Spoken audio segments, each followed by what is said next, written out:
Mediocre Rumble Brothers.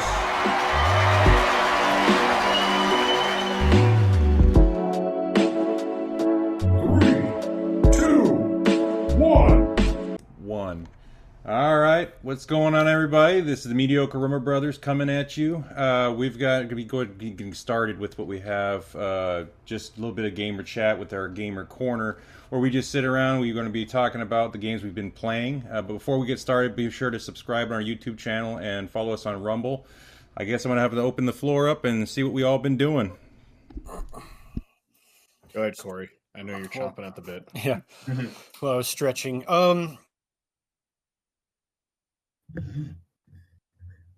43 prior to that. Immediately. Oh my God! Prior to that, some Atelier Yumiya. I've kind of put that one on hold right now, so because I want to get through Expedition 33 before like major spoilers and stuff drop. Because of like everybody in every RPG fan base page. I said phage. I guess that works. Is talking about the game, so I scroll through things and it's like almost a random chance of bullshit spoilers. So I'm like, I just gotta beat the damn game. I love it so far. I know that I released the first impressions video and I only put a couple hours in, but I've been vegging out pretty hard on the game. The combat itself has been so fun, and the story. I didn't talk about the story in the first impressions just because like I don't really want to go over story beats. Plus, I've only played it for, at that time, I think like 3 or 4 hours, so it wouldn't really, like, I'm on an adventure. That's not a really good like analysis of a story, I guess. But I've hit some major story beats now, and it's pretty cool. I like the concept, even though something I thought about that was pretty funny is that like there's this giant monolith. It has numbers on it. This is called Expedition 33 because this is the 68th expedition, because it's counting down like a reverse calendar. They say that in the game. And so everybody older than the number on the thing dies. The premise of that, though, lets me know that it's like there's a possibility that if they just kept failing, that there'd just be an army of like 3-year-olds trying to save the world. I just think that would be super funny, because it's like a downward spiral once you start losing all the able-bodied people to even protect you from this event. Yeah. It's just you end up with they don't know what's going on when it shows up. Yeah, it's just like, get him, Tommy Pickles. It's like, but the game's opened up. I can now, like, I have the boat, basically where now I can travel island to island, and I'm not just bound by the area that I'm at. So as soon as the game opens up, I just run all over the place, just trying to find items. Earlier before this, Udon was listening to me going from island, running into bosses that I was trying to run around just to get items behind them so that I can come back later. But if I can get the item now, much like Dark Souls, it's like items are forever. Let me get this thing and then get the fuck out.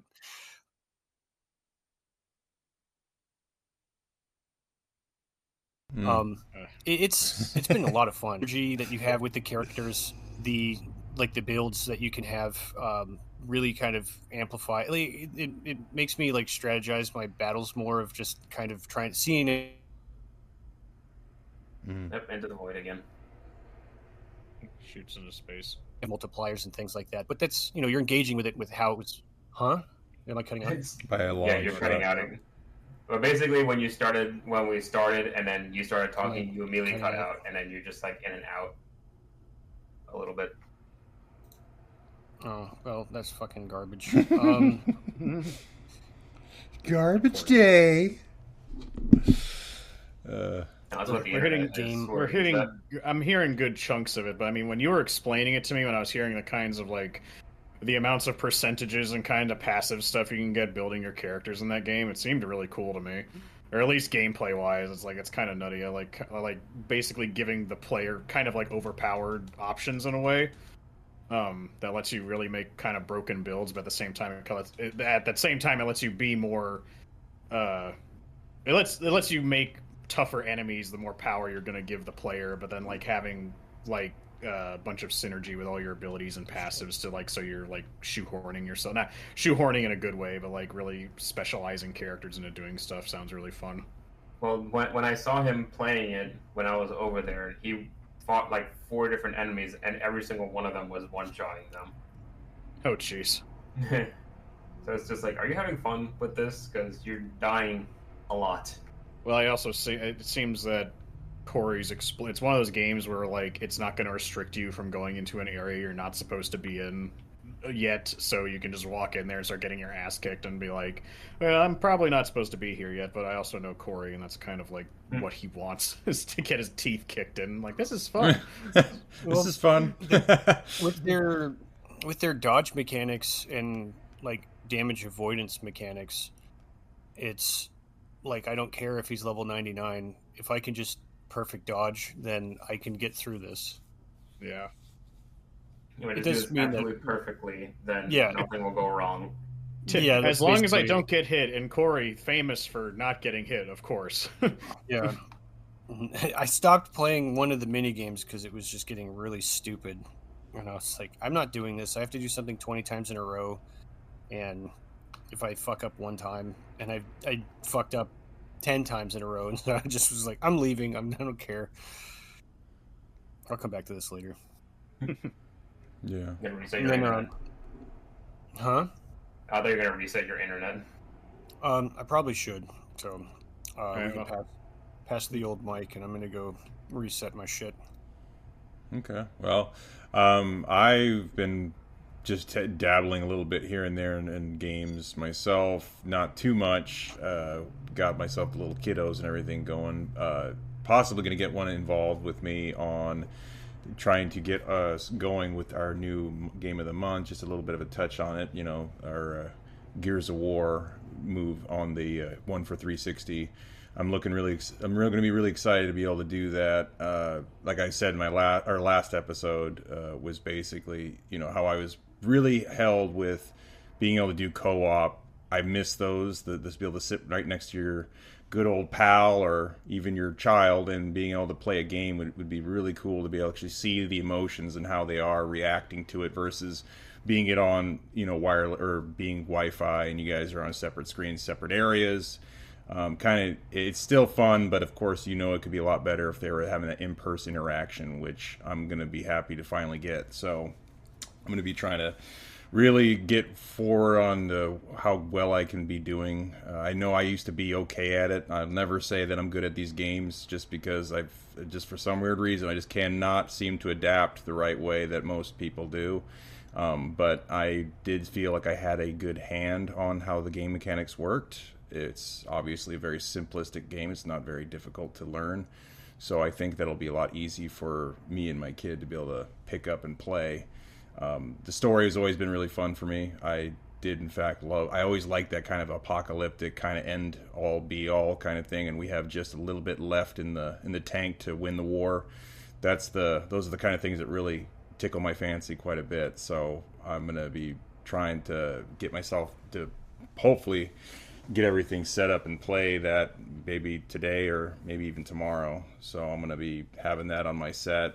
And on the other side of things, I actually tried some old games, maybe older. I don't know how old Enchanted Arms is, but I was picking that one up again just to get a little bit of a touch of old nostalgic feelings and realized how bad the voice acting was.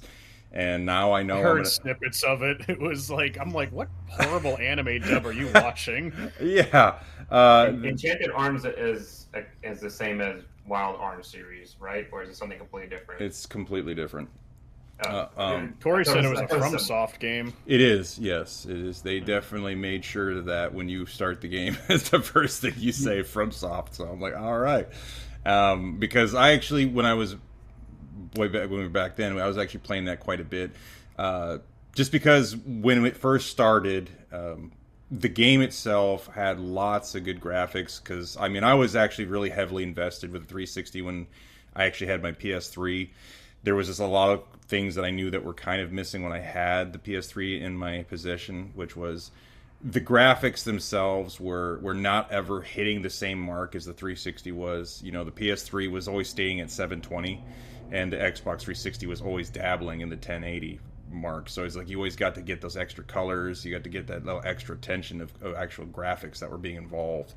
And I didn't know much about Xbox in the past since I only played just a couple games from the original Xbox, and I didn't really see much coming from it since the PS2 was like, I was heavily invested in that because they had shitloads of titles just coming out left and right, a lot of bangers, and I just kind of felt that kind of same way continuing forward since I started with PlayStation, and I was kind of like the PlayStation fanboy. So I was just like, whatever you guys say about the whole graphics thing, I'm pretty sure PlayStation has it better than Xbox does. Well, I was really wrong with how everything got because, again, the interface was amazing. I just loved how everything was just so quick and easy to find. Xbox Live, which was the thing that was like making me a little bit sour, but at the same time, I was just realizing how much they put into how everything worked to where you could just basically always get the trailers ahead of time and seeing what you wanted to play before you got to see it. Even though a lot of it was the actual visual movies, they weren't actually gameplay, but it was kind of cool nevertheless to be able to see things ahead of time before you were able to purchase it or whatever. So it kind of gets you more, because this was like in the beginning time where people didn't really have that open way of being able to see things ahead of time before you purchase something, because we were always doing something that you'd call pioneering, where we would just basically gamble and hope to find a good game, and if we fucked up, we fucked up. That's our money, we lost it, whatever. But like the Xbox 360 had a really good idea where not only were you getting the trailers, but you also got a lot of demos. And I mean, that was another big thing, because I was like playing the Dead Rising all the fucking time. Talk about not purchasing the game, but playing the demo, which I think was maybe less than an hour or something like that. I can't remember, but you would basically just be in the mall. They'd have a timer. You'd go ahead and do whatever you wanted, and then eventually you ran out of time, and then that was like, that's the end of it, buy the game.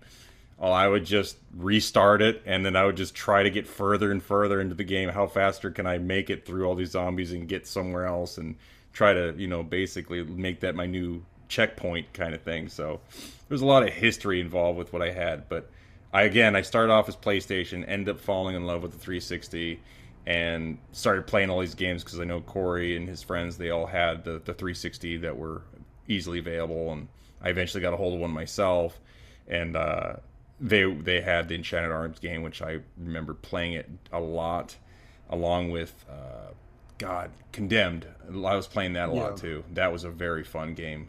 Being able to see all these crazy ass people in a very dark environment, they were just coming at you with 2x4s and shit, and you'd tase them and stuff. It was just so cool. Like, just the whole, how everything was being started to get into more crazier gaming than it used to be. And I was getting a lot of that from the 360, and I was just having a hard time putting it down. So I was like, you know what? Let's go ahead and just touch up some Enchanted Arms again and just see exactly what I was missing again, if I remember it the way I did. And kind of a little bit sad, but again, it's like you can't really compare it to how we're being used to the graphics nowadays versus how they were back then. There's a huge difference in how we've actually came into 2025, from being back in the early 2000s. It's like there's going to be a mix there. So I'm kind of like trying to take my hits in with it, but at the same time, I'm probably going to continue playing it, but I'm going to probably switch it to Japanese, because I do know that usually a lot of the times they end up having pretty intense voice acting involved in their games, versus we sometimes end up having a little bit here that are hit or misses, and this one for sure is a miss. So I'm hoping to be able to recover. Understand it anyway. Yeah, well, I'll just be able. It's gonna be just reading it and everything. I'm gonna be looking at hopefully the gameplay that I remember. It was like really colorful stuff.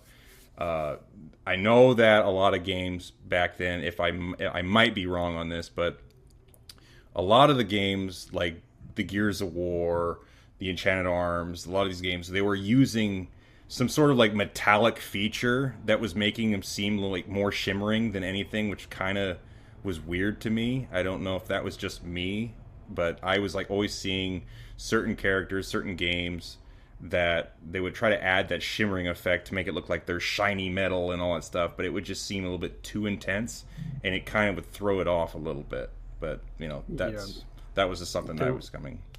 Their roughness maps, everything was metallic, everything was wet looking. Yeah, and it didn't really destroy the whole game itself. Again, back then, that was just eye dropping. I remember seeing the Gears of War trailer.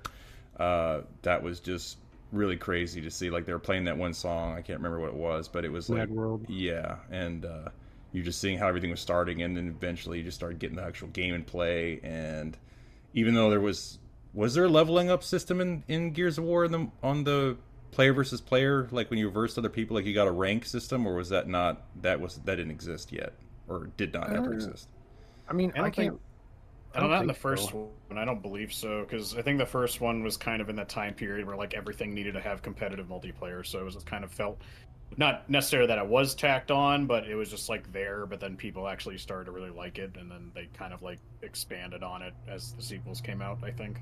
Okay, yeah. I'm trying to find some other games also that I could possibly play. I'm trying not to get myself constantly just splaying all over the place with different kinds of games to pick, but I'm just trying to hopefully find one and be able to play it through. Again, we do have the Gears of War coming, and that's going to be one that I'm actually going to feel really happy that I can put full attention to complete.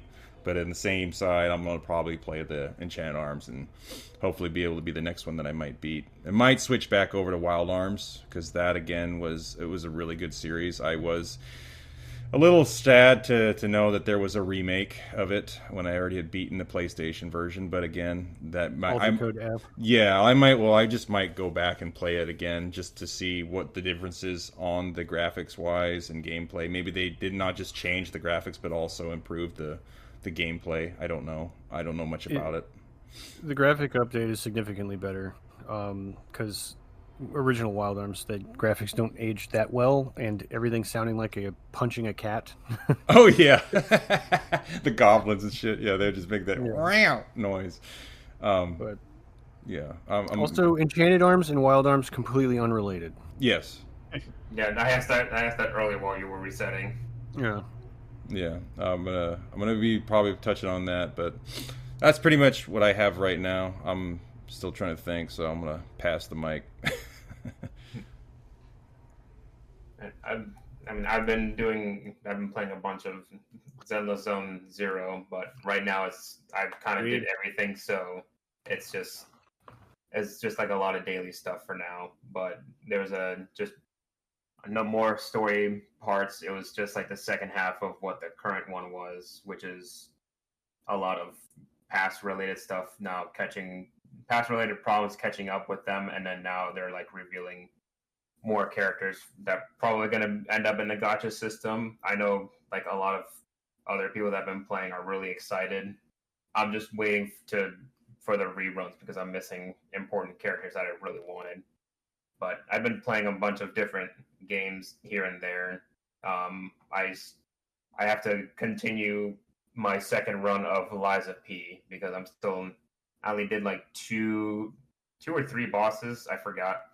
But I have to continue playing it before I forget entirely on where everything is because I'm starting to forget where stuff is. So I have to follow a walkthrough to make sure that I get all the quartz upgrades and I can get everything that I need. So that way it's like a more or less perfect file to go into the DLC with. So I wonder how they're gonna handle the DLC, if it's gonna be like in Dark Souls where you go to a certain area of the map to enter a gate, or if it's just gonna be like a menu where you select Overture and then start that story, apparently, there's been something that even after beating the game, I still have no clue on what it is. No one has any idea what it is because I had to Google it just to make sure that it wasn't something important.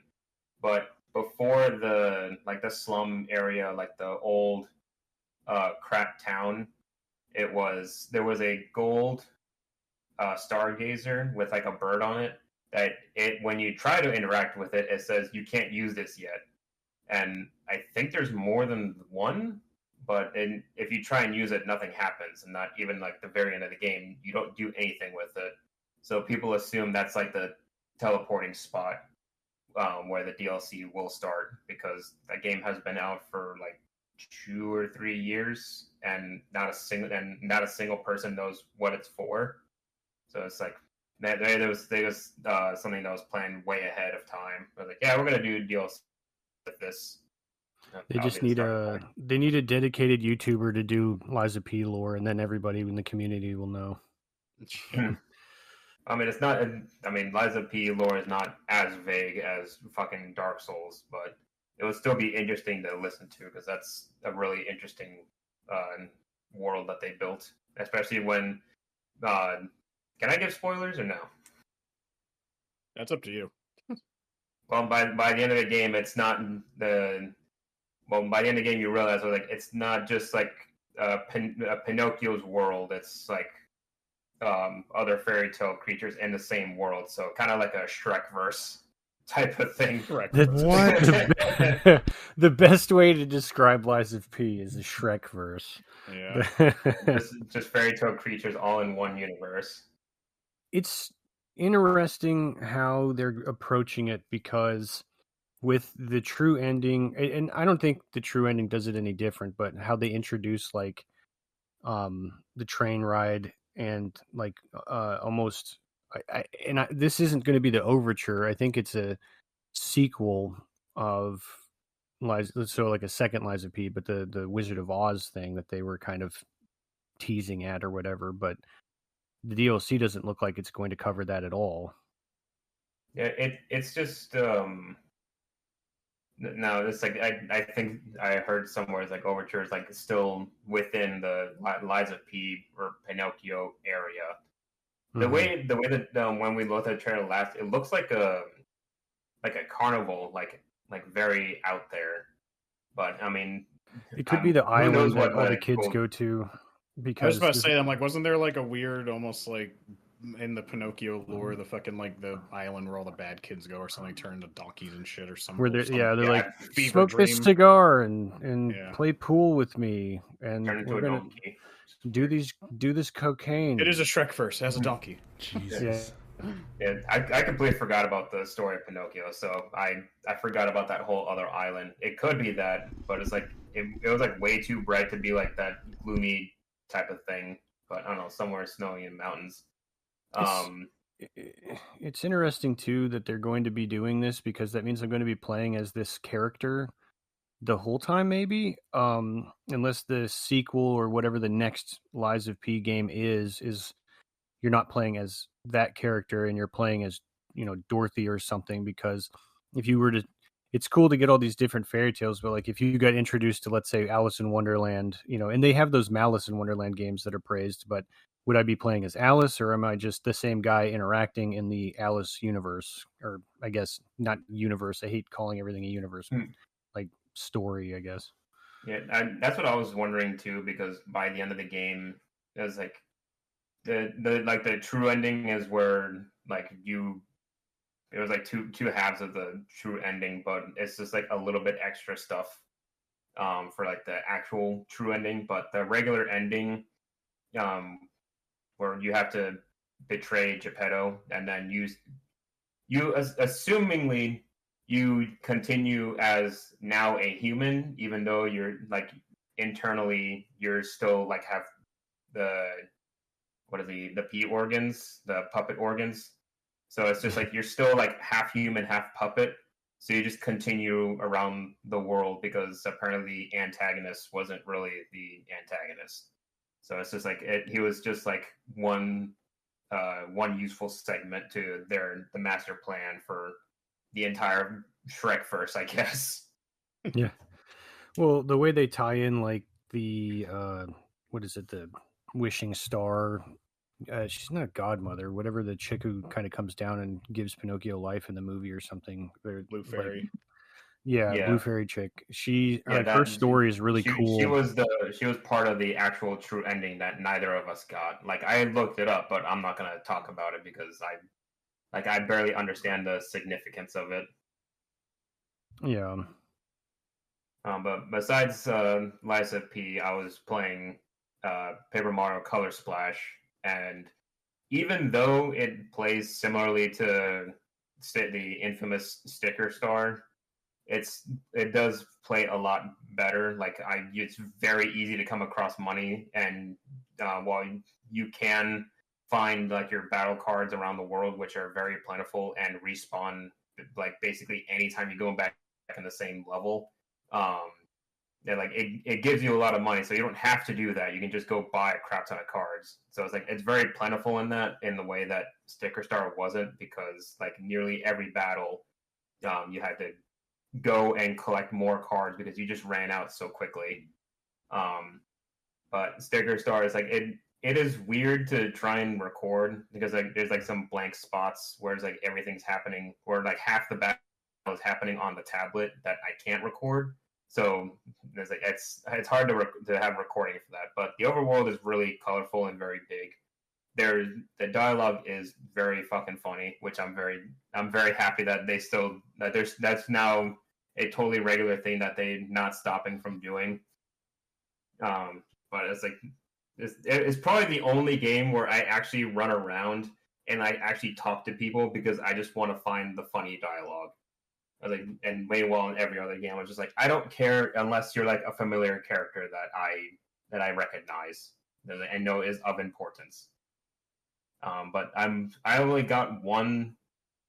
Well, when you look at the world map, it doesn't seem like it would be a very like long game because it's not super wide, but the overworld is more like the old Mario Brothers game where you have to like go to one segment of the map at a time, and then you just play throughout the level until you get to the end, and then you just click, you just move and point to wherever else you want to go to.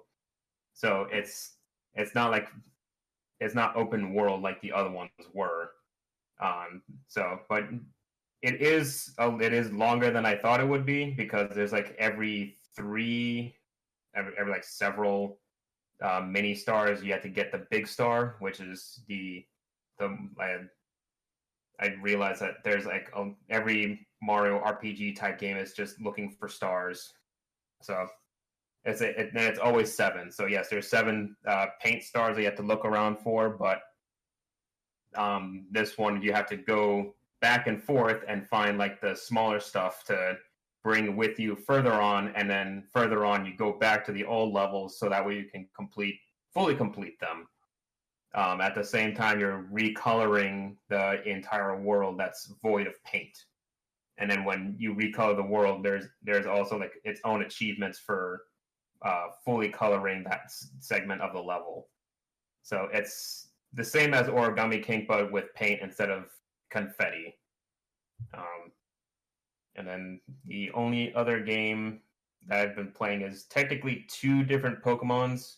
I've yet to finish the Pokemon Black 2. I'm like I have to fight Kyurem first, and then I can beat the rest of the game.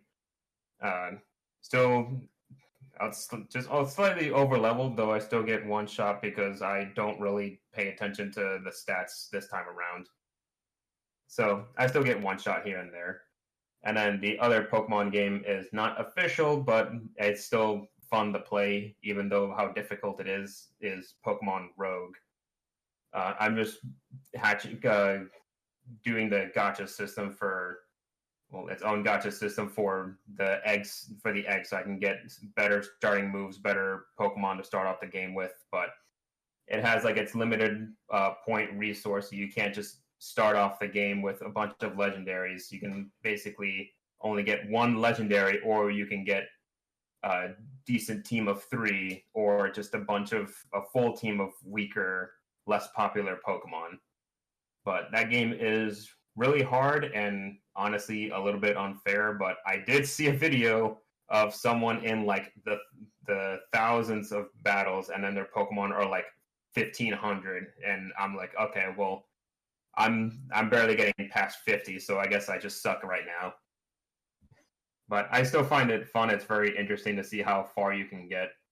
But I'm still finding like new things that the game gives me, so I'm gonna be playing that for a while.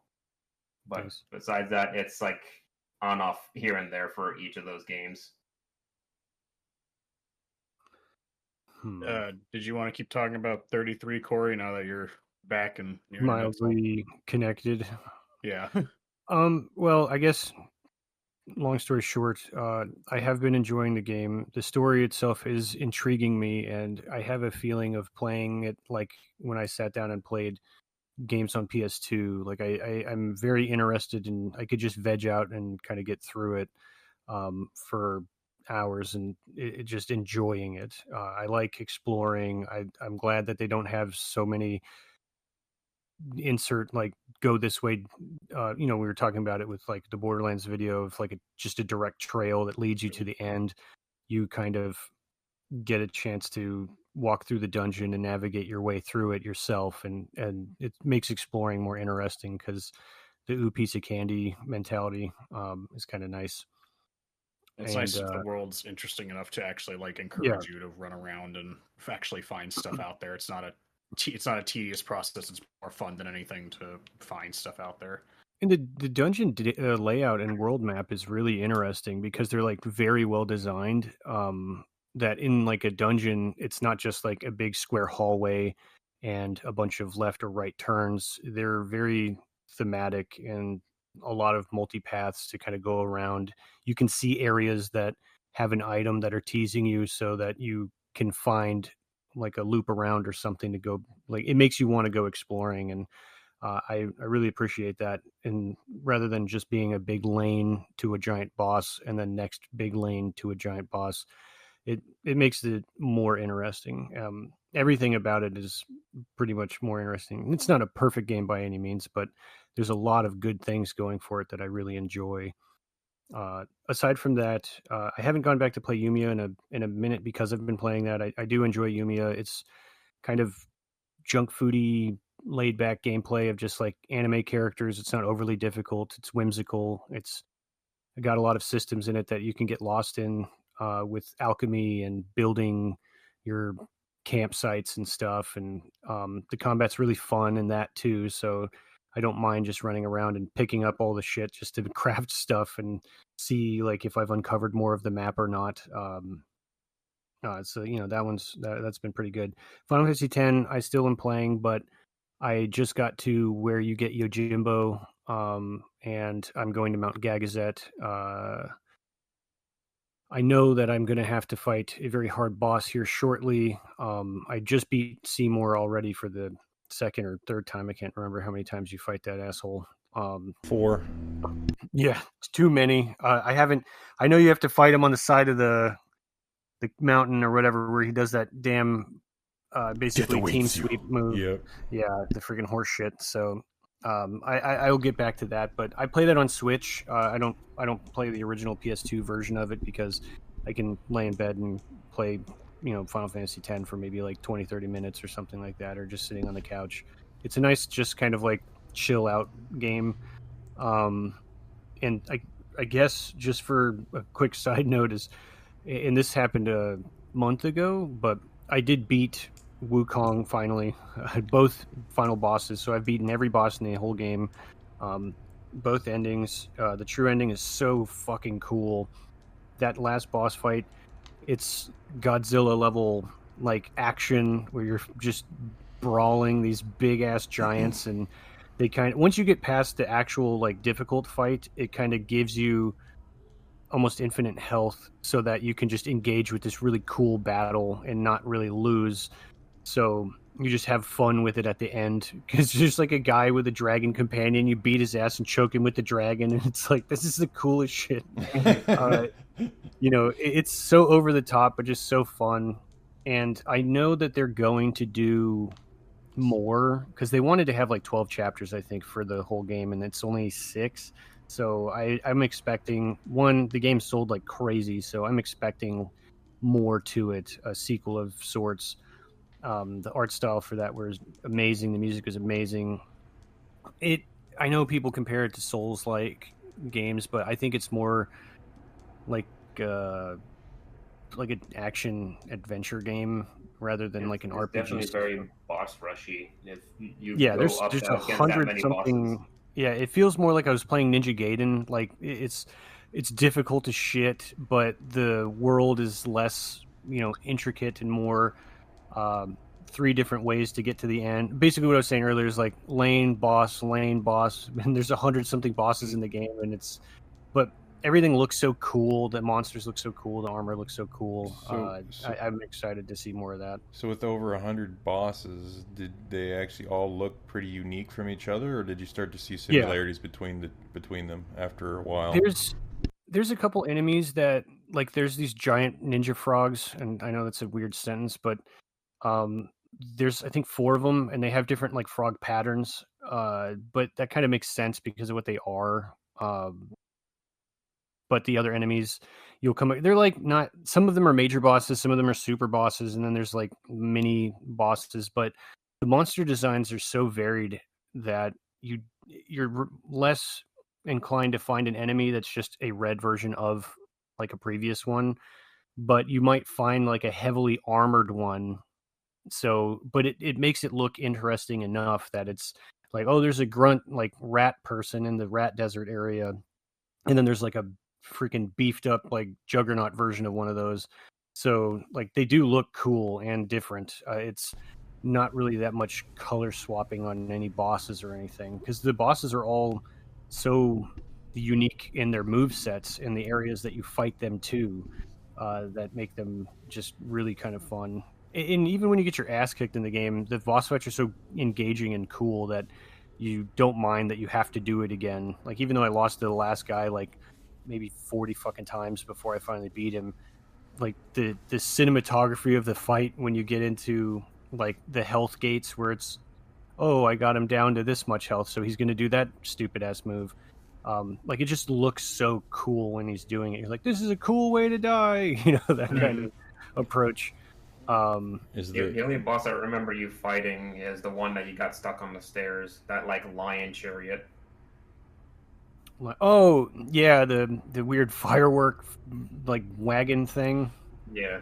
It's like, okay, well, he's fine, but the lion, which the lion and the bear, those were kind of cool. The lion that you fight, or no, he's not a lion, he's a tiger. You fight him in the giant pool of blood. Yeah. Jesus oh my. Yeah. Christ. The tiger that you fight in a giant pool of blood is such a cool like cinematic thing, and that boss was also pretty tough at the time, but like he's not really that bad. When if you go power up, it's cool because he's just drinking it or whatever, and then you walk in there and he's like, all right, I'm gonna kick your ass, and then like just the fluid dynamics and everything. I don't know. It's like, this would melt my computer. It's like he's like in a pool of blood, and then you start walking up, and I was like, ooh, time to add some monkey flavor to this pool. Yeah, it's like, I'll fill it up with fresh squeezed monkey. You're like, oh no. French fries and Oreos. Yeah, tastes like banana. I need some frosted flakes for my blood bowl. Yeah, great. I'm assuming that must be a great change of pace since I mean, you're talking about Final Fantasy X and then this. I mean, that was like all over gun ho, like jumping around, fucking ducking and dodging, versus you're taking your turn. And I'm pretty sure you can agree that literally when you're walking in a lot of those areas in Final Fantasy X, it's a lot of calm and soothing music to where it will put you to sleep, because it's just it's not a simple run of the mill where you're just like constantly in action. You're gonna have a lot of times where you're just like, fuck man, I am getting sleepy, because it's just I play it. Yeah. But it's great. I mean, I enjoyed it a lot. I've played it multiple times, but I am myself wanting to probably take a shot at that Wukong, because I've seen lots of gameplay of it. It looked really fucking cool, and you just said 100 plus bosses. Like, holy shit! What kind of games has that many fucking bosses in it? I mean, that's a plus right there. You basically trip over a stick and you're fighting a giant health bar, and you're like, oh shit, but. Yeah, it sounds exactly like a game I want to avoid. Yeah, I mean, I liked it a lot. All the systems they have for it are really fun, but it is a nice change of pace, because like I try to bounce between like a game that really like needs my attention to something that's a little bit more laid back. And so bouncing between like Final Fantasy or just an RPG in general, and then like an action game, I kind of like juggle those pretty much. I will probably go back and play Lords of the Fallen 2 now that they have that giant update. I hear like I forgot about that. I hear a lot of good things from it. I mean, I was already playing it for a while, and then something came out and it made me just jump ship to another thing, and then I was like, oh, I'll get back to it, but I just keep forgetting because the games keep dropping, and well, I gotta play this. But with the update, apparently it's like a huge, there's like mechanics updated. Like there's a dedicated jump button now. The parrying and blocking they work a little differently or something like that. So I kind of want to see what they did to the game, because apparently everybody loves these updates, and I didn't have a problem with it at first. So I didn't realize there was so much hate, because it was a massive upgrade from the first one that I played all the way through. That game was neat looking, and then it hit you with the lackluster. He's just looking for the nice words in his head. Yeah. How do I not hit it below the belt? Well, it's like my character looked super cool at level 5, but the combat just felt like it was lacking impact, and bosses would do these super cool wind-up moves, but then the VFX for the move was just kind of, it's I don't understand. It was just super underwhelming with a lot of like things in the game, but your character always looked super fucking cool. And it's not the worst Souls-like. That's not a FromSoft game, because I've played some worse ones. Immortal Unchained or whatever. That game is not fun. Jeez, yeah.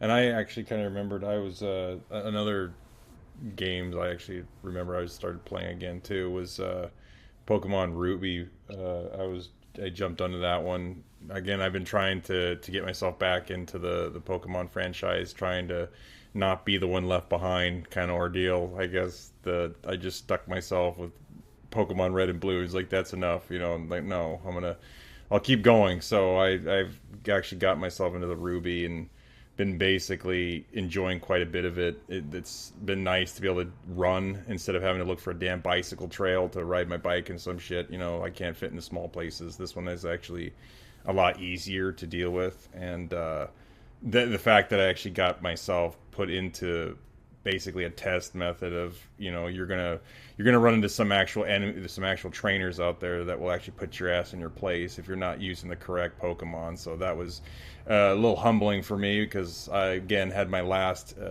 feeling with Pokemon Gold, and I just basically just wiped the floor with Typhlosion, and that was just like, okay, well, I guess that's just how it's supposed to be. And then I picked up the Ruby and went out there with my water type Pokemon and fucking got just tore to shit. So I was like, all right, well, this is obviously meaning I need to change up my Pokemon. I can't just use one. I'm gonna have to find some more. So now I've been just basically just powering up and trying to level up my Skarmory and some other Pokemon along the way to keep going. I think I got my 5th badge so far, which is almost there, getting there. But I'm gonna probably continue to keep going on with the franchise. And what's again? What comes after Pokemon Ruby? Is it That's Diamond, Pearl, and Platinum. Diamond, Pearl, and Platinum? Okay, yeah, those are gonna be the next ones that I'll be stepping Platinum. in. Just jump to Platinum. Gotcha. Yeah, it's like the basically the other two, but like a more full version. Isn't that kind of what they've been doing? So it's like you would have your 2 separate versions, and then they would have one hybrid version that's basically a compilation of the 2. Well, kind of, sort of. That's not always the case. They kind of, sort of did it with the first 4, because the thing is, Pokemon Yellow isn't really a like updated version of Red and Blue. It's like the anime was really successful, so the Yellow was made to more closely follow the anime kind of stuff, with having like Jesse and James, and the fact that you start out with a Pikachu and stuff like that. And then Crystal was kind of that, because it added like updated sprites and things, and that's when it was kind of like Gold and Silver put together. Then Emerald came out, and then Platinum happened, but then I think Game Freak / Pokemon Company at the time was realizing that since they started this like trend of doing that, some people I think they were having decreasing sales, because people were realizing it's like, well, why would I buy the first 2 copies and then buy like the updated version? If they're just going to come out with that, I'll just wait for the updated version and just wait for that to come out instead of buying these first 2. So when Black and White happened, they're like, oh, you guys were all like, oh, we're gonna have like Pokemon Gray or some such nonsense, so when they were like, oh, we're gonna give the fans a surprise, instead of Pokemon Gray, we have Pokemon Black and White too. It's like, oh, so y'all found a loophole. Got it. It's like, so you're just not gonna do that anymore. And sure enough, they haven't done that since Platinum. Every time since then, if they've made like We went from Black and White 2, and then in Pokemon Sun and Moon, it was Pokemon Ultra Sun and Pokemon Ultra Moon. And then after that, ever since they switched to the Switch, haha, they haven't done it at all. They've made DLC instead of having like an updated like whole other version of the game come out. So, but in their still greedy fashion, if you want you can't buy the DLC and it works for both copies. You have to buy, even though the DLC is basically the exact same. You have to buy it for both copies separately. Oh, and never more go on money, sale. more money. Yeah. Oh, okay. That's more money, more money. more money. Exactly. Well, yeah, I actually enjoyed it. Again, also the colors, the texture, and everything has actually changed dramatically because it's being from Game Boy to now actually Game Boy Advance. Can't wait to try the DS version and see how that one plays out. Again, it was a huge step in the right direction for me. I've actually, like I said, I've been able to put it down for much until at least something else catches it. Having kids and such, they obviously will find other things for you to do. But when I do get the chance, usually if I'm like hanging out doing something or waiting for something basic, I'll just pop on the good old fashioned Ruby and give it a go and keep playing it as I run throughout my day. I haven't really looked at much of anything else. I think, let me see. Yeah, I don't know if I've played anything. How about you, Unon? What have you been doing? Well, work has been difficult to play games with. I have squeezed in some time here and there. Been spending a lot of time on my Switch recently. I do need to get back and start playing some stuff on my PlayStation, but I've just been like mainly on my Switch and only a teensy tiny bit on my Xbox, and that's basically only when I have friends online, because still playing Space Marine 2, still there's more stuff to level up, and they've introduced a prestige system, so now I can level up again, and then here soon they're finally going to add the update where they give us Horde mode, which is going to be awesome.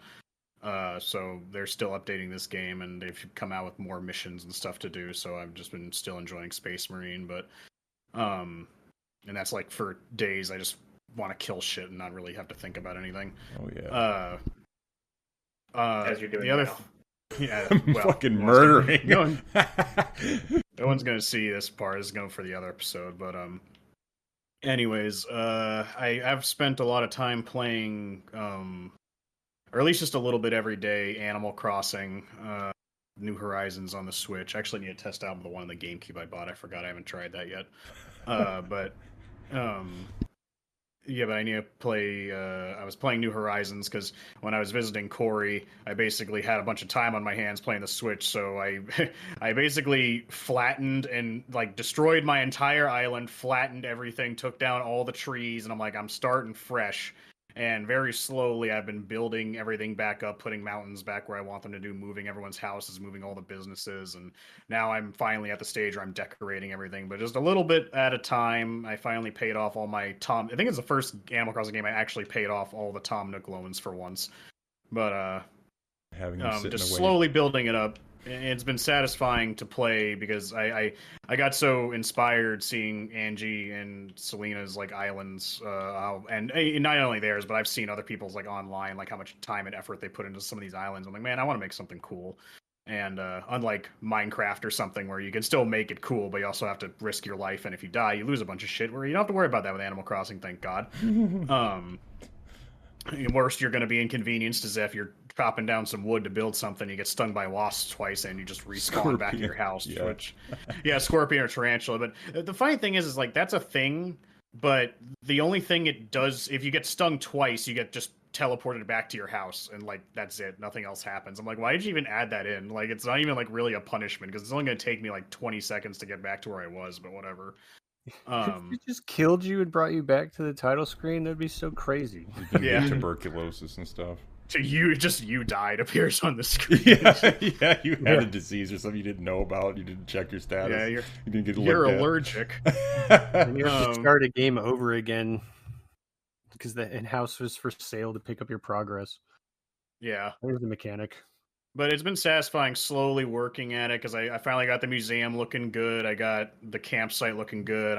Got done finishing the like store area where I have the Able Sisters and the Tom Nook store set up. Gonna work on the community center next, then do all the individual houses. Then finally, my house will be the last thing, or at least the inside of it. But it's been just very satisfying, slowly building that up a little bit, day by day. Just getting, tending to my passive money making. I don't do the turn up market because it's too much work.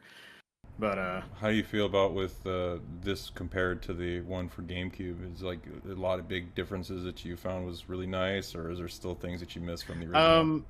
I like the GameCube version well enough. It's definitely not my favorite, but it is like the thing that got me into it in the first place. I remember when I first played the one on the GameCube. I don't remember whose house it was. It was one of those times where it's like your parents had friends and you got brought over to someone's house you didn't really know all that well, and their kids had a GameCube, and I just remember playing their Animal Crossing, and I'm like, what the hell is this? And I was like, games can be like not like this where you just walk around, catch bugs and fish. That's kind of relaxing, I guess. I don't know.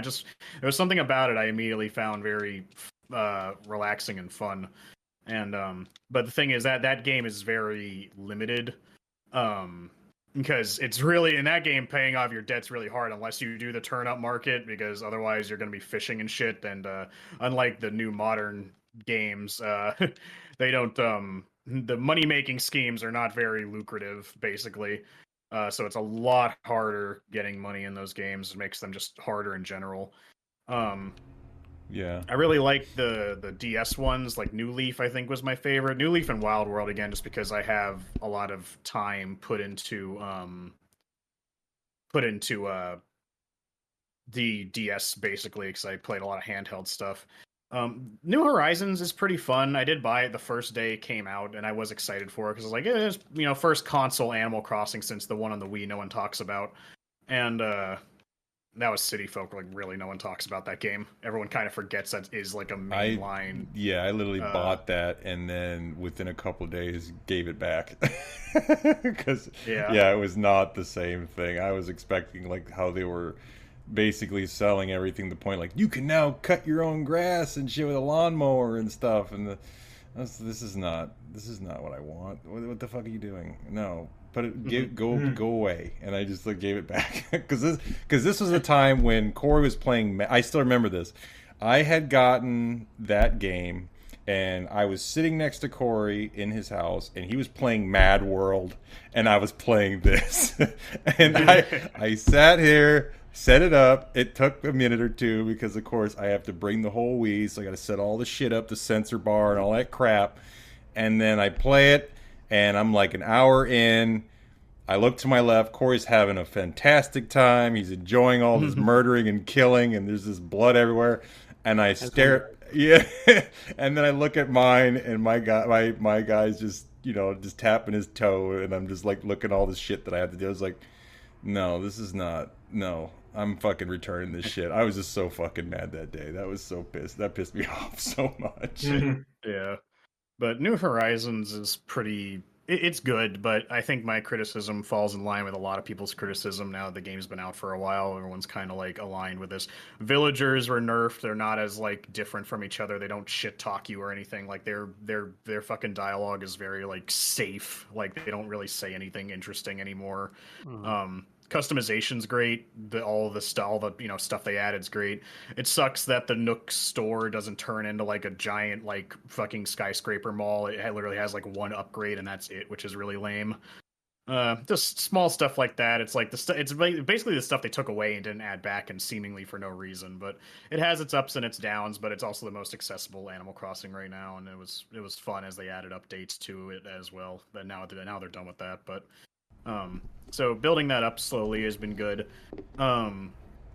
Unfortunately for me, have you ever tried the Animal Crossing, the DLC thing, the Decoration Academy or something like that?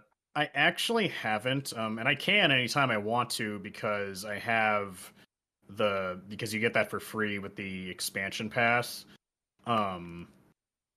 So I could. I just haven't really, because I don't know.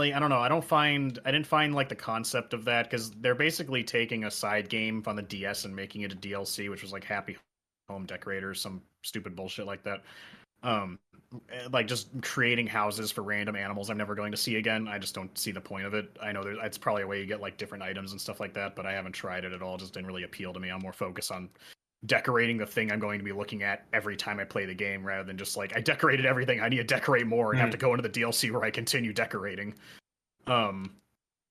But so yeah, building that up slowly has been pretty satisfying. Unfortunately for me, I have been playing Pokemon Violet because I did buy it when I was at Corey's. Because I'm starting to I'm almost caught up to all the Switch games in terms of my Pokemon collection, so I'm gonna have to buy them eventually. And I found one for a decent price, so I was like, "Fuck it, I'll pull the trigger now." And I have been replaying it. Replaying it after all the updates, I'm still not going to say it's good. Like, it's definitely not any kind of like cyberpunk comeback. The game does run better, not great, but better. I think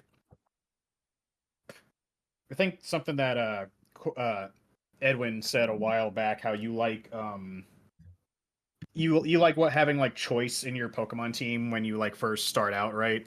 I do appreciate that in Scarlet and Violet, just how far you can go and how many Pokemon are available to you at the very start.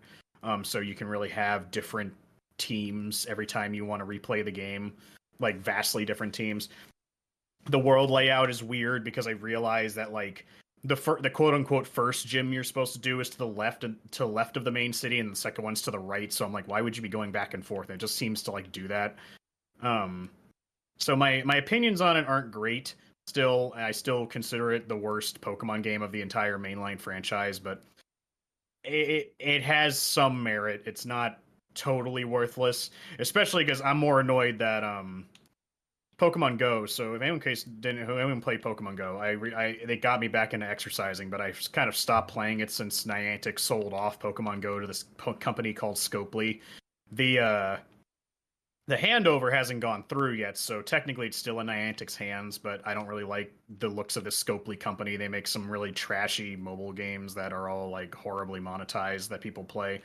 So I'm just trying to desperately fucking transfer all my Pokemon off Pokemon Go to get them out of there. But point being, they had this ticket you could buy in the Pokemon Go app for like $5 or something. It was like a ticket to get a shiny Meloetta, and the only other way to get shiny Meloetta was to complete the Paldean Pokedex from Scarlet and Violet on Pokemon Home. And stupidly enough, I have completed them and all the DLCs, but because how Pokemon Home like judges it, so basically like imagine you have a Charmander, right? And in the mainline games, you have a Charmander, and you get the Pokedex entry for Charmander. You evolve into Charmeleon, and you get the Pokedex entry for Charmeleon. And then you evolve into a Charizard, and you get Pokedex entry for Charizard. Now in that game, you have the Pokedex entry for the entire line of Pokemon, right? And then you do that for every single Pokemon in the Pokedex, theoretically. And then you transfer them all to Pokemon Home because for whatever reason you want to start the game over or some bullshit like that, right? Pokemon Home is only going to take the Charizard, so I only have the credit for the Charizard and not the other two. So I have to get a Charmander and a Charmeleon and transfer them to Pokemon Home in order to get the credit for them. So stupidly, even though I did complete the Pokedex in the mainline games, I haven't on Pokemon Home, and that's the only other way to get the shiny Meloetta. And I was like, okay, cool, well, whatever. I'm actually actively playing Pokemon Go, so I'll buy this ticket. So this is the only other way to get shiny Meloetta. And you're doing the missions, which are all like insanely time consuming or hard, but I was like slowly crawling my way through them. And then finally I hit a roadblock of like a mission where it's like you get the platinum idol medal, which means you have to have best friends with 20 people. And like, so it's max friendship with 20 people. That's like 2 or 3 months of constantly sending gifts back and forth on that game. And I was like, are you fucking shitting me? Like, I have like 3 friends on here, and none of them play daily. And even if they did, that's not the numbers I need. I would have to get so many randoms and rely on them to fucking exchange gifts back and forth. Yeah, I was like, this sucks. Like, and it's not like I knew that. I didn't know what the missions were until I got to them. So this is like the third tier out of 5 missions, and I'm like, man, this sucks. I'm not going to be able to do this. So the only other way to get the shiny Meloetta, which is one of my favorite mythical Pokemon, is gonna be biting the bullet and participating in the Scarlet and Violet thing, which not only that, I'm going to have the Scarlet and Violet, do the Pokedex for both of them, and the DLC for both of them. And I'm like, oh boy, I'm in for the long haul. You can just buy living decks off of eBay. I'm not a scumlord. It's doable. I like completing the Pokedex, and Scarlet and Violet's more tolerable when I'm not participating in like the story content. I'm just running around catching Pokemon is more or less probably the funnest aspect about it. I completed the Pokedex in X and Y, and then I even got like the variants of specific Pokemon, and I'm just like, I'm doing this once and then never fucking again. I just learned that I like collecting Pokemon. So I tried completing the Pokedex one time, and I'm like, oh, that was fun. I'm gonna do it again in other games. I just like doing it, and I just like catching Pokemon. I like it more than battling, anyways. But anyway, so that's what I'm doing in Pokemon Violet, and right now I'm just trying to get through the main story just to get to that point where all I'm doing is catching Pokemon, even though I'm like, I want to train a Wiglet, the little like snake version of Diglett that's in Pokemon Scarlet and Violet. And holy fuck is he weak. And I love him so much because he's so fucking dumb looking, but it's so hard using him because he's just, you sneeze on him and he dies. So it's really kind of aggravating, but whatever. I just thought that was funny. Then the other game I've been trying to play, I was just playing right before here, was that I tried Bayonetta 2 at Corey's house. I don't really like action games all that much, but for whatever reason, I was just like, I want to play an action game, and I've always like toyed with the Bayonetta franchise, and I played Bayonetta 2 at Corey's house, and I was like, oh, I forgot this is pretty responsive. This is pretty fun. So then I ended up buying like the entire trilogy on Switch just over the course of a month or two. I managed to find them all in physical version. So I was playing Bayonetta 1, and yeah, it's hard. I'm not as great as nearly anyone is at action games, but I'm making my way through it. But I am enjoying it because it's like, I think it's like any action game. It's almost like I think I treated it like I treated Space Marine 2. Once I learned how this game worked, it feels so satisfying to do well. So it's just kind of the same like learning curve in an action game. Once you learn how to do well, it feels like that much more satisfying to play. I guess it's kind of the same thing with fighting games. Once you learn all your combos, the game actually becomes a lot of fun instead of just like the pseudo enjoyment you have when you're just mashing buttons and winning. But yeah, I was playing that just a little bit. I think I might be like a quarter of the way through that game. That one I haven't been playing nearly as much. The one, and with all this talk about Mario Kart and the Switch and all this controversy around it, I actually started playing Mario Kart 8 because I bought it a while ago when it was one of the rare times Nintendo put shit on sale digitally. So I bought it, and I hardly touched it, and I was like, oh, I'm gonna go back and play some Mario Kart 8, and yeah, I was doing myself a disservice. Holy fuck, that game is fun. And I was kind of like rediscovering my love for Mario Kart, even just playing by myself. And so I've been playing the crap out of that. I'm trying to I set like the pseudo goal for myself of like trying to get at least in 150cc all like the 3-star trophies for every Grand Prix before the Switch 2 comes out. So, get home, play a little bit of Animal Crossing, like one pre of Mario Kart, and hope to God I don't get dicked over by a blue shell at the last second. Yeah, you were cursing up a storm yesterday. Well, it's annoying because to get 3 stars on a pre, you have to come in first place in every single race. So if you fuck up on like race 3 or 4, you have to restart and do them all again. And it's like, it's just as simple as just like, all right, I'm about to be there. And then it's like blue shell, red shell, green shell. You just fucking slide off the side. It's like, God damn it, I'm gonna kill myself. Yeah, that's what I did on the Wii U, and I didn't do it again. Yeah. Corey, Corey had to say something. No, I was gonna say Corey, it's kind of nice that you're gonna be, you're playing Mario Kart 8 right before we're gonna update to the 9, because then you'll get like the real, like difference in feel of gameplay instead of like, oh, I enjoyed playing that game 3 years ago and the new one's out now, so I'm going to play it. It's like literally going from the last one to the next one. Yeah, so it'll be a good comparison. Hopefully there's no racing fatigue. I mean, so far I'm not getting bored with it. I mean, as animated as I was, cursing up a storm, it's like I feel tension playing Mario Kart. Like it's not like no game gives me like makes me feel nothing or something, but it's just like it's like, oh shit, my heart gets beaten when I'm like, oh, I'm coming down to the finish line, here we go, I gotta get faster, oh my god, here comes a red shell. It's very high octane for Mario Kart, weirdly enough. But other than that, I weirdly enough, I had ordered a game called Lost Ruins from GameStop that I had forgot I ordered. So that came in the mail, and I was like, "Oh, I forgot I ordered this." And I played that just a teeny little bit because I'm playing too many games right now to really focus on. And I played it a little bit. I'm like, "It's pretty fun." I like the pixel art style, and the it seems like a really kind of hardcore game. Like it's very unforgiving. So I'm like, all right, well, this will be fun for like a day when I have to sit down and focus on this. What annoyed me about that though is that GameStop, in their infinite wisdom, decided to send me the fucking box, the fucking cased copy that whoever dickbag was unloading the box when they first got it, cut the side of it with the box cutter when he was opening the box, and I didn't notice it when I was opening it because when I opened it.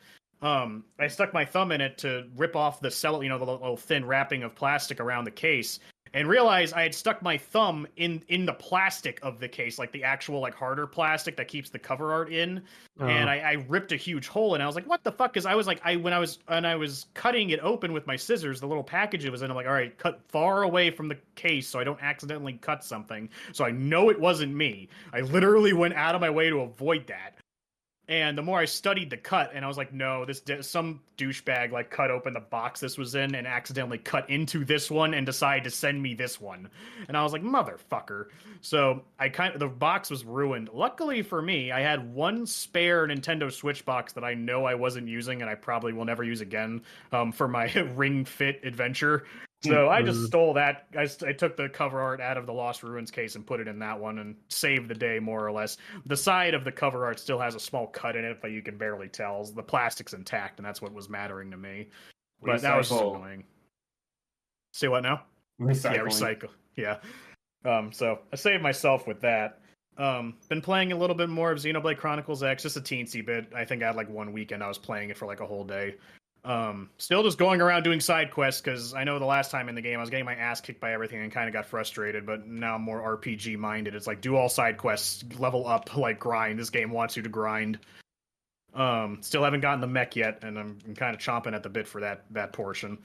And then just a little bit more Mario 3D World, kind of with the same thing with Mario Kart. Just kind of again, I'm a weird Mario kick. Same thing with Bayonetta, but playing a little Mario 3D World plus Bowser's Fury. I haven't even got to the Bowser's Fury part. I'm trying to beat the main game because something that irks me about some games do this too. I know in Mario 3D World when you beat the main story, there's like a whole nother world afterwards.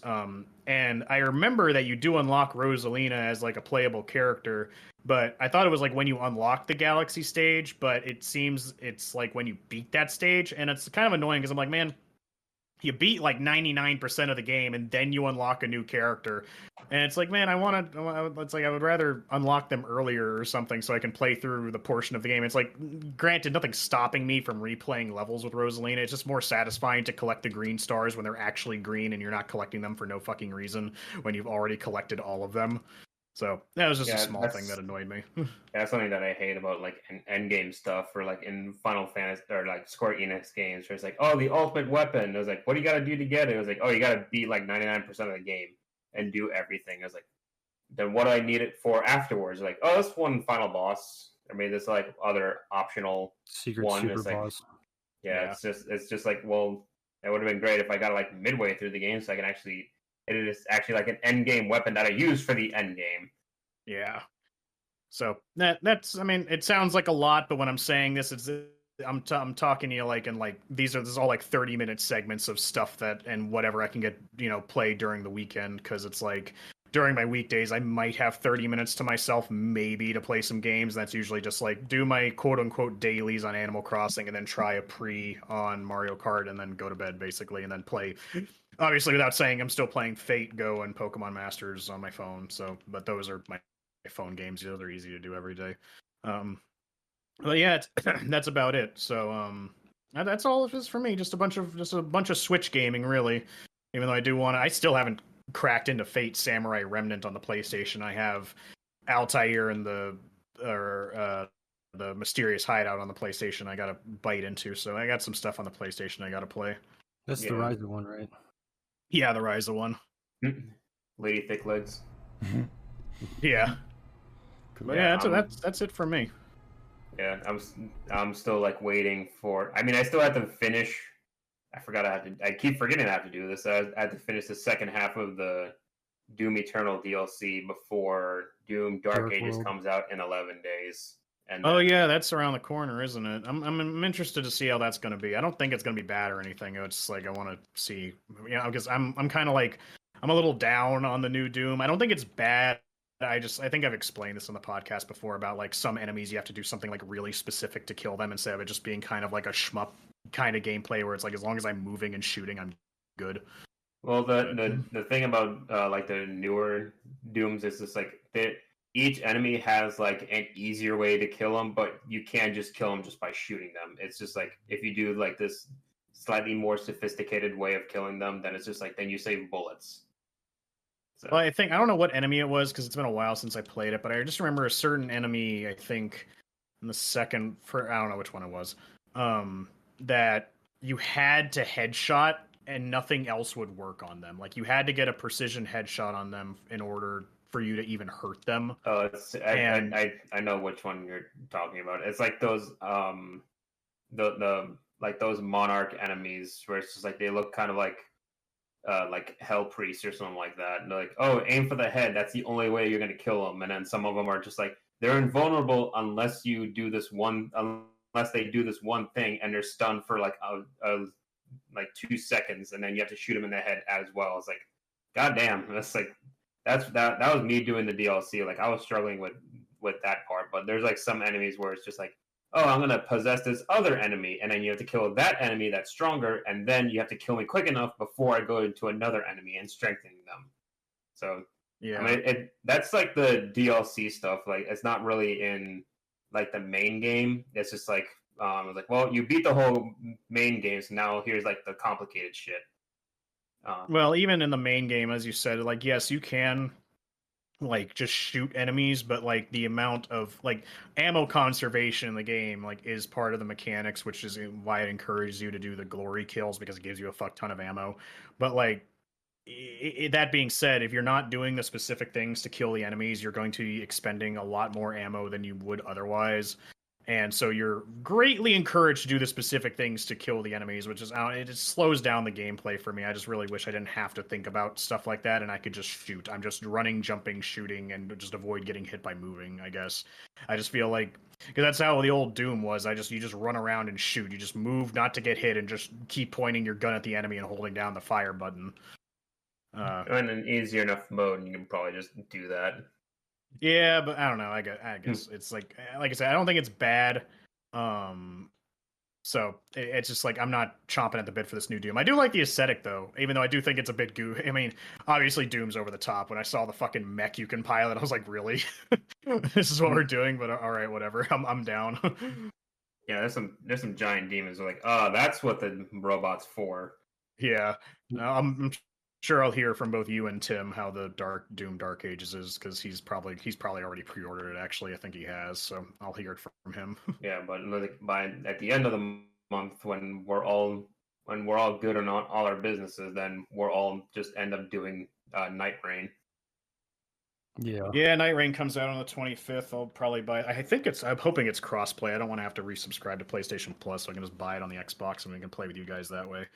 But yeah, that still looks interesting. I'll probably just get the standard edition of that and just buy it digitally. I don't really care to own that physically, but hopefully, I mean, it's just kind of annoying because we're gonna buy it and play it, and then like less than a week later, the Switch 2 comes out.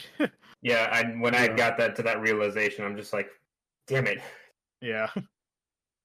I mean, I'll still play it with y'all, but I'm gonna be way more interested in playing Mario Kart and testing out all my old Switch games on the Switch 2 than playing Night Rain. Well, the nice part is like the game of the month that we've kind of decided for next month as well is going to require us to play the Switch 2 in a sense. Yeah, in a sense. It's Wind Waker. Anyways. Spoilers. All right. But yeah, that's all for me. So. All right. Anybody else got anything you want to chat before we end today's session? Yeah, I'm good. I'm just sitting here waiting for Switch 2. Yeah. All right. We didn't mention that we already pre-ordered it. Yeah. Oh yeah. That was Yeah, I got lucky, I suppose, in a sense of like because the lottery for the pre-orders got pushed to, I guess, this coming week, like the end of this week, we should get emails. Oh But yeah, I forgot about that. Oh yeah, I yeah, guess I didn't share the story of that actually because my work has me driving trucks and stuff, so I don't have like I can't like stop somewhere and just like and I'm again live in the middle of nowhere. Like the nearest GameStop to me is like 45 minutes to an hour away. And I was like, well, shit. I was kind of banking on those invitations at first, but then everything got pushed back and weird. And I was like, well, if I don't get the invitation, if I can't get it that way, then I'll get it through some other means. But I'm hoping I can get it through then. But then the retailers got it first. And then at the same time, Nintendo's like, oh, we don't have enough consoles. And I'm like, great. I knew this was going to happen. Like, they're all their fucking bravado being like, nah, we got plenty. Don't worry about it, fam. It's just a bunch of bullshit. And, like, it was man, I'm kind gonna have to of get one. yeah. Well, you called it at least. Well, yeah, I was But getting not, that. it's funny though. It's like it wasn't the scalper. It's just Nintendo saying, "Well, shit, we thought we were prepared, but I guess not." Yeah, it's yeah, because I guess yeah, they really underestimated how much people wanted those. But like, to me, I was like, well, I guess my chance I could pull over my truck really quick and try on the GameStop app. But yeah, no, as soon as those things went live online, they were gone. Like that app fucking I crashed so hard, it's not even I funny. I don't understand the apps always crash. The websites always crash. Like I get that the website infrastructure can be overloaded because people are trying to buy shit, but you would have thought that when it happened every time before this, they would have been able to somehow, you know, make it make improvements so manageable. that it Yeah. handles that for next time. But they're just like, well, eventually the craze will die down and we won't spend any money improving the infrastructure of our backend, so we don't care. Because it would Well, happen to anything that's like a big pre-order. I hate it so much when it's like Nintendo only online pre-order. Like if you have to pre-order it from Nintendo to get like a special thing. I yeah. and not just Nintendo. I hate when companies do that in general because it's like I wanted to pre-order it from GameStop so I could pick it up and I don't have to worry about it being like absolutely fucked in shipping to my house. Um, Hmm. or even if you're going to package it, because I've had packages dropped off before where they weren't even in a box. Like my drawing monitor was just set on my porch in the box that you would see on a retail shelf. It was like, great, everybody can see what the hell is sitting on my porch. Yeah. It's this $1,000 fucking thing just chilling. So it's like Yeah. God. But I remember getting PS5 and the website was just taking a shit every time I tried to get one, and I had to buy Oh the yeah. stupid bundle that had like 3 games paired with it, and one of them was the Major I don't League want any of them. Baseball. I didn't even get Yeah, that one. and then they didn't even send it to me. Like, well, I got the console and stuff, but one of the games was missing, and they didn't send it to me, and it happened to be that, the baseball one. And I was like, hey, what the fuck? And they're like, well, we ran out. I was like, but you charged me for it. Like, give me It's like, something else. Like, yeah, give me the reason something. why I was going to take it was because I could trade it in for store credit to get anything else. But you just kind of just stiffed me anyways, Yeah. and that's stupid. But I also think it's kind of funny that the discourse online was very negative towards Nintendo with the price announcements or whatever. Primarily the games, especially with Microsoft's horseshit now. But that's whatever. Then all of a sudden, the pre-orders come out and all of them are sold out across the board. It's Yeah. like, Well, oh, oh, I shit, thought that's there was it. going to be so much more anger and that they were going to underperform, but like even in the small area where I'm at, there was a line apparently that wrapped around the building to GameStop to pre-order, and they only had like 100 units. And when I got there, they had sold maybe like 60 or something. So like it was nice to rally over there on my lunch break, but I wasn't expecting a line. I thought everybody hated it, but I guess that was not the case. Well, So like we said, it's not like I don't think the discourse was really around the console itself. It was around the games, So like, yeah, I agree. If I didn't get the bundle, I don't know if I would have actually bought Mario Kart or not. But um, I, it's because I was just glad that when you said how much your GameStop had, by the time I got off at like it was like 4:30 or something like that, I was like, well, maybe the one nearest me, because again, even nearest me, that area is still not super heavily populated. More populated than where I'm at, but I'm also in an area where like there's not a whole lot of nerds, I guess. I live out in the country, so there's like not a huge demand for those kinds of products. So I'm like, maybe with these powers combined, I can squeeze out a win.